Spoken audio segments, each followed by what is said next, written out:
오늘 아침을 여는 말씀은 예레미야 22장 13절에서 17절입니다. 불의로 그 집을 세우며 부정하게 그 다락방을 지으며 자기의 이웃을 고용하고 그의 품삯을 주지 않은 자에게 화 있을진저. 그가 이르기를 내가 나를 위하여 큰 집과 넓은 다락방을 지으리라 하고 자기를 위하여 창문을 만들고 그것에 백향목으로 입히고 붉은 빗으로 칠하 하도다.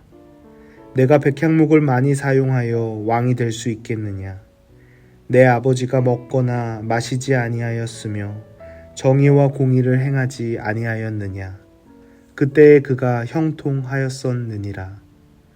그가 가난한 자와 궁핍한 자를 변호하고 형통하였나니 이것이 나를 알미 아니냐?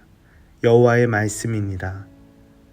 그러나 내 두 눈과 마음은 탐욕과 무죄한 피를 흘림과 압박과 포악을 행하려 할 뿐이니라.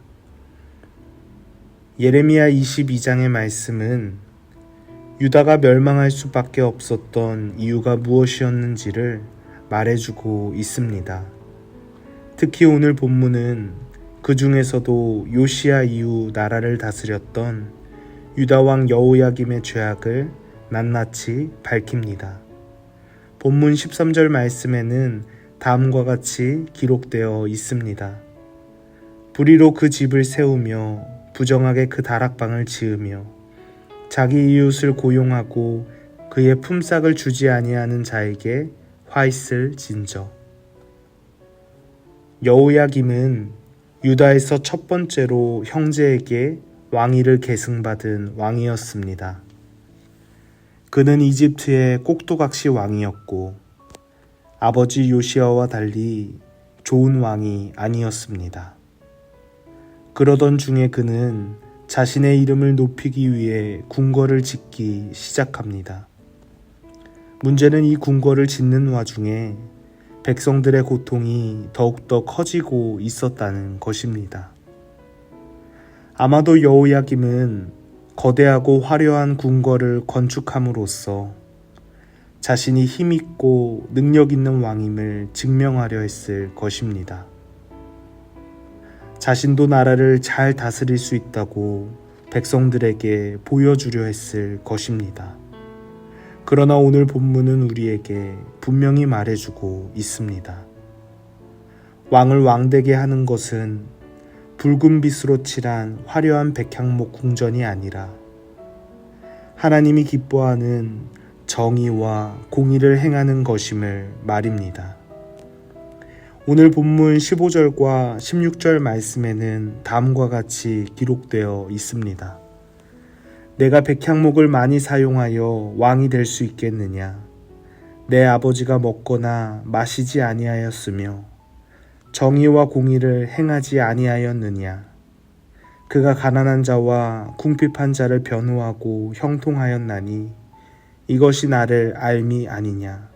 여호와의 말씀이니라. 여호야김은 자신에게 닥친 어려움을 극복하기 위해 눈에 보이는 힘과 능력을 갖추길 원했습니다.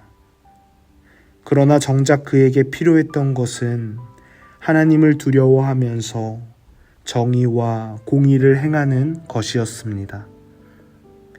16절 말씀에서는 가난한 자와 궁핍한 자를 변호하는 것이 하나님을 아는 것이라고 말합니다.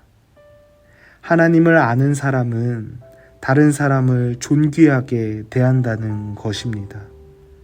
왕으로서 여호야김이 해야 했던 행동은 더 큰 힘과 더 많은 부를 쌓기 위해 노력하는 것이 아니라 하나님을 사랑하면서 하나님의 백성들을 존귀하게 대하는 것이었습니다. 말씀으로 하루를 시작하시는 성도 여러분, 하나님께서는 오늘도 여전히 우리에게 정의와 공의를 행함으로써 하나님께서 창조하신 세상을 존귀하고 아름답게 만들어 가라고 말씀하십니다. 왕을 왕답게 하는 것이 정의와 공의를 행하는 것이었던 것처럼 그리스도인을 그리스도인답게 하는 것은 원대한 계획이나 비전을 세우는 것이 아니라 일상 가운데 하나님이 기뻐하시는 정의와 공의를 세워가는 것입니다.